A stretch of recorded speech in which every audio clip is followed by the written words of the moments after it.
அடுத்து அப்துல் காதர் குளத்தூர்னா சென்னை குளத்தூர்ல இருந்து அப்துல் காதர் கேட்கிறாரு, மக்காவுக்கு சென்று விட்டு வருபவர்கள் மஸ்ஜிதுல் ஹராம் படம் போட்ட தொப்பியை வாங்கி வருகின்றனர், அதை அணிந்து தொழலாமா அப்படின்னு கேட்கிறாரு.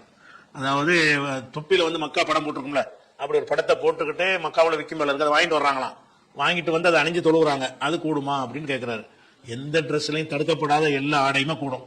மக்கா படம் போட்டாலும் சரி, மதினா படம் போட்டாலும் சரி, அதாவது வழிபாட்டுக்குரிய விஷயங்கள் அல்லாம அல்லது தடை செய்யப்பட்ட உருவங்கள் அல்லாம வேற எந்த மாதிரியான ஒரு டிசைன் போடப்பட்ட ஆடையா இருந்தாலும், சட்டையா இருந்தாலும், தொப்பியா இருந்தாலும், எதா இருந்தாலும் போட்டுக்கொள்வதற்கு மார்க்கத்துல அனுமதி இருக்கிறது.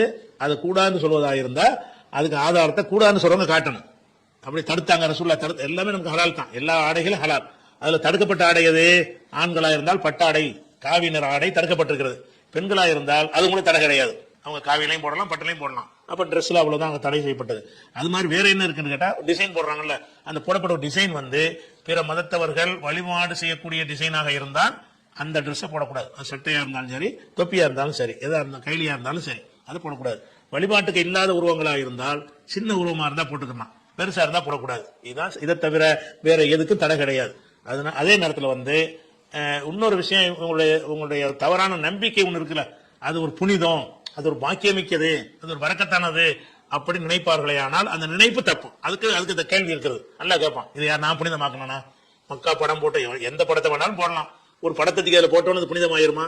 அதை அணிந்து கொள்வது பெரிய சிறப்பாயிருமா? அந்த தொப்பி மற்ற தொப்பிகளோட மேலானதாயிருமா? ஒரு சாதாரண தொப்பி ஒருத்தன் போட்டுக்கிறான், ஒருத்தன் மக்கா படம் போட்ட தொப்பி போட்டுக்கிறான், ரெண்டு பேரும் சமம் இல்லையா? சமம் தானே. நீ சமமில்லைன்னு கருதினாயானால், அப்ப நீனாக ஒரு படத்தை போட்டுக்கணும், நீனாக அதை புனிதப்படுத்தி கொண்டாயானால் அது எப்படி நான் ஏத்துக்கிறேன்னு நல்லா கேட்பான்ல. அவனுக்கு ஒரு கேள்வி இருக்குது. நீங்க என்ன செய்யணும்? தொப்பி அவ்வளவுதான், தொப்பி போடாமே தோலாம், சரி போட்டு விரும்புறியா? அது அனுமதி இருக்கிறது. எந்த தொப்பி வேணாலும் போட, எல்லா தொப்பியும் ஒண்ணுதானே. நீ மக்கா படம் போட்ட தொப்பியும் ஒண்ணுதான், சென்னை சிட்டியே படம் போட்டு வச்சுக்கிறான் தொப்பில, அதை நீ போட்ட அதுவும் ஒண்ணுதான். அந்த படம் போட்டதுனால அது புனிதமாகாது, நீங்களும் போறதெல்லாம் புனிதமாகாது, மக்கா தான் புனிதமானது. அந்த ஹரமுறைய அந்த ஏரியா ஒரிஜினல் இருக்குல்ல, அதான் புனிதமானதே தவிர அதனுடைய புகைப்படங்கள் எல்லாம் புனிதமாகாது.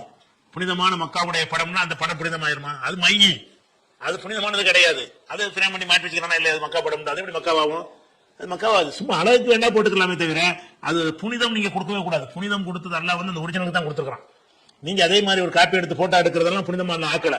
அப்படி ஒரு எண்ணம் இருக்குமே, அந்த எண்ணத்துக்கு ஒரு கேள்வி இருக்கே தவிர அந்த ட்ரெஸ்ஸுக்கெல்லாம் கேள்வி கிடையாது. அதை போட்டதை போடக்கூடாது, அல்ல தடுக்கவில்லை.